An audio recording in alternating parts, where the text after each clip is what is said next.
Ant is right in what Fletcher used to do, trying to put Band-Aids on things because you had a mediocre at best group and you were trying to progress it along, and he kept telling everybody that the team was better than the record indicated, and there's a lot of Band-Aids on big holes, and those Band-Aids would blow off, and then he looked like an idiot, and he lost his job. The inverse is also true here. Like, you have a mediocre at best group right now, and that's okay. And they're mediocre at best not because that's their ultimate ceiling. It's because that's where they are right now, because Tyson Forster isn't the best version of Tyson Forster yet. And Bobby Brink isn't the best version of Bobby Brink yet. And Owen Tippett isn't the best. So that is not to say that these guys don't have NHL futures. It's not to say that these guys can't be contributors on a good team or even on a cup contending team. I wouldn't argue that. I wouldn't say that these guys don't belong at the NHL level. It just once again comes back to whatever you think the process is to get there. If you ultimately do end up drafting 12th to 15th again, you are once again cutting out one of the two options to try to get your 1C or to get your top defenseman. You have two, right? It's free agency. You're not there yet. A trade, theoretically, but I don't think you have the assets right now or the assets that are developed enough. And so then it's the draft. And if you're very much in this like culture thing and you pick between 12th and 15th again, you're not going to get that elite talent unless you somehow find the real diamond in the rough. But whatever, like they very clearly to me are on this path of what they were last year. And if they get within 3 points of a playoff spot and they pick where they pick, they're going to be happy because they're going to say that was good for the winning culture. I'm still going to disagree with it. I mean, nobody at this point But you can't tell players to be shitty, Russ. You can't fucking tell guys to go be shitty. This is the players they have on the ice, and you can't fucking tell them to go out and act and not play accordingly. That's not what I'm saying. We're just going around and fucking around and around every time about this. This team has players on the ice that are going to compete, and some nights they're going to win games. And yes, nobody's telling them to go out and be bad. The problem is they're beyond the fact of getting rid of 12 players to make them like the Chicago Blackhawks. That's I don't think. But I've been pretty consistent. Like I've said, I don't think they have any path to bottoming out and being that team. And you can't tell players to go out and be shitty.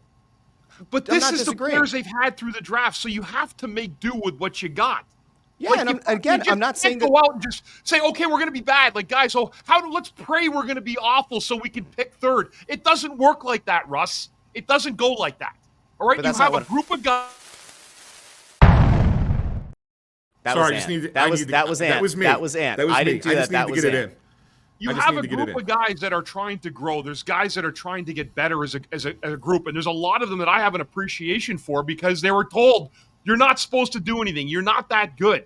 And yet they continue to push forward. Are they? I mean, they are what they are. They're the one game over 500 in the standings with some overtime losses. But there's a lot of players that I have an appreciation for the way that they've performed this year. And beyond what anyone else has said, they've won games they shouldn't have won. They had a lot more last year, let's be honest. But I understand where the fans are coming from. Like, oh, we have to be so bad that we're picking first or second, and that's the only way to change our fortunes. There's other ways to do it, but there has to be a more patient pathway to doing it. And I think that's what Briere is trying to do. Him and Jones are trying to do. Right now, the way the team is set up, it's not a bad team. And I'm going to be quite honest with when I said and follow up what I said earlier. They match up well against the New Jersey Devils. You know, and it's unfortunate that, like, you know what I'm saying, Ant? I'll go so far as to say if the Flyers made the playoffs right now, that they would match up well against New Jersey. They would match up well against Washington. I'm not saying they would beat them, but they would match up well against Washington. Right, and Washington's big. And they would match up well against Toronto. I don't think that they would beat Florida. I don't think that they would beat Carolina. Russ is laughing at us. He thinks we're fools. I'm not laughing. I'm not laughing. I'm just like, I just don't know what we're doing. That's because we're not management, so we have to deal, Russ, with what we get on the ice every night. That's our job. Yeah, right. I understand your qualms about wanting stuff and getting it there, but there's a plan that people are trying to execute, and unfortunately for everybody, the fans, the team outperformed picking it for top 3 in the NHL draft. That's because they have will and a competitive spirit to them, and I appreciate that. And you and I are saying the same thing. You just said a whole bunch of stuff that I totally agree with. And again, I will reiterate. I think that a lot of the guys on this team have a much higher ceiling that they're going to reach. They're just not there yet. The whole point here the thing that people, and like we can start pulling up comments because, of course, our listeners are divided just like I am with you guys, which is fine and fair. I would argue that there are a couple of reasons for that potentially, but the people who look at it like me, who say, hey, great, you think you can match up well against New Jersey? Cool. You think you can give them a series? Cool. If you guys truly believe that they could match up and get 6 or 7 games out of Washington, cool. Toronto, cool. Ultimately, does that make them any better in terms of like having that elite talent and trying to become a cup contender long term? It's almost like having that conversation about like the very narrow focus on the season at hand. And I think what people are kind of getting tired of is you want to, at least as a fan base, see that there's elite talent in the pipeline, and they might be building it. Like we don't know for sure. One thing that we do know is that at least at forward in this organization right now, we can't fundamentally like look out and say the Flyers have 3 elite forwards or something close to it in the system. They did bring over Michkov early. He would have technically been one of those 3 that are in the system. They believe that Jetlachenko is going to be a good player for them and maybe makes the team next year. Is he elite? I don't know.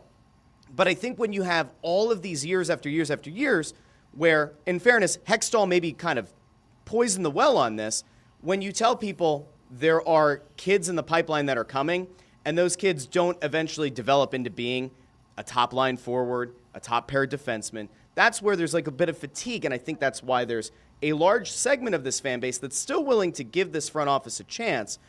But like maybe to Ant's point, like I think that they have through the draft and the offseason. And if this doesn't change, it's going to be pitchforks and it's either going to be pitchforks or it's going to go back to being apathy. I don't think this fan base is going to have the appetite again to run it back after picking like number 12 or 13 and then also not adding through free agency or a trade. I think we all kind of have to agree on that. You can't run this back again next year if you're picking in the middle of the pack again. Right? No, but I also want to. You're right, but I also want to caution this because I don't want people to think that us saying that means that the Flyers are going to suddenly next summer go out and be like big spenders in free agency, because that's also not going to happen next year. I think that they're 2 years from that. They are getting out from under some cap hell after this year, but they still have some situations that they have to contend with for next season. I do think that they will make changes. I do think that there will be maybe an addition or 2 in the offseason that will be different from what you're currently seeing on the team, but they're not going to go out and chase the biggest free agent on the market and suddenly say, okay, now we're here, we've arrived, we're ready. I still think you're probably looking at 2 seasons before they're pushing for that free agent, right? But I do think that there will be some changes. They just won't be, the ones that are going to move the needle all the way from one side to the other. And is that fair? Is that acceptable? Or do we sit there and say that's cosmetic?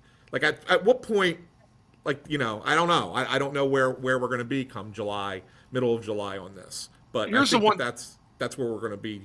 That's the conversation we're going to be having. When you talk about the team, and I think this is where people get a little bit get frustrated in terms of where you're at or where they're at with the draft picks and stuff like that and getting that high draft pick. I remember my agent, Pat Morris, who of course deals with Danny and everything, he would tell me for years, teams that win the Stanley Cup have the first or second pick that they've drafted, the first or second pick on their team, are usually the guys that get there. Go down the list of the last 10 Stanley Cup winners. Tell me how many number 1 or number 2 picks are on those teams that have flourished as players. Nathan McKinnon, Connor McDavid getting there last year. Florida, Barkov, the defenseman, Ekblad, all. So you have to, and I'm not saying it, but it's a weird stat that every team that's won the Stanley Cup they don't always have to be drafted. Or they could have been the first or second overall pick, but most of the time it's but I'm saying they don't always have to be drafted by that team. Right, correct. They could be added. Yeah, they could end up somewhere else, and you still have yes. I mean, those teams I mentioned actually were. Was Eichel number 1 or Eichel number 2 in his draft? Which Ekblad was 1. No, Ekblad went 1. Jack Eichel. Jack Eichel went 2 behind McDavid. Yeah, okay, so there you go. Like he wasn't drafted by Vegas, but he goes out there and he wins. Alex Pietrangelo was on Vegas too. He went 3. Yeah. He went 3rd overall one year. So but you got to get those high picks, and really at the end of the day, they're the ones for some reason. And I remember my agent telling me, you don't win unless you have one of the top picks on your team. But think about I look at Vegas. But in fairness, though, let's look at Vegas for just a second, because I think Vegas is a real comparator for what you're looking at, what the Flyers are maybe trying to model. Okay, Vegas came into the league, and granted, the league gave them a huge break versus other expansion teams with the way that they allowed them to build a roster. Okay, they had opportunities that no other expansion team had as far as the level of talent that they could get, which is what allowed them, in all honesty, to reach the Stanley Cup final in their first year of existence. But they didn't win the Stanley Cup until that team of cast-offs of third-liners and second-pair guys who they saw and said, well, we think we can make these guys a little bit better.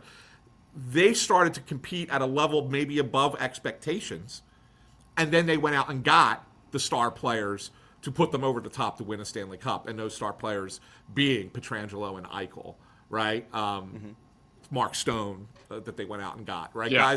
Guys like that they went out and were star players and said, okay, now we're going to bring them in and put them with our team that we kind of grew together, that are a bunch of hard-working, difficult to play against players, and now we're going to add these superstars. And I think that's so when you say, is there a path that could be done without having to draft 1, 2, 3 to get to the Stanley Cup? They're the model.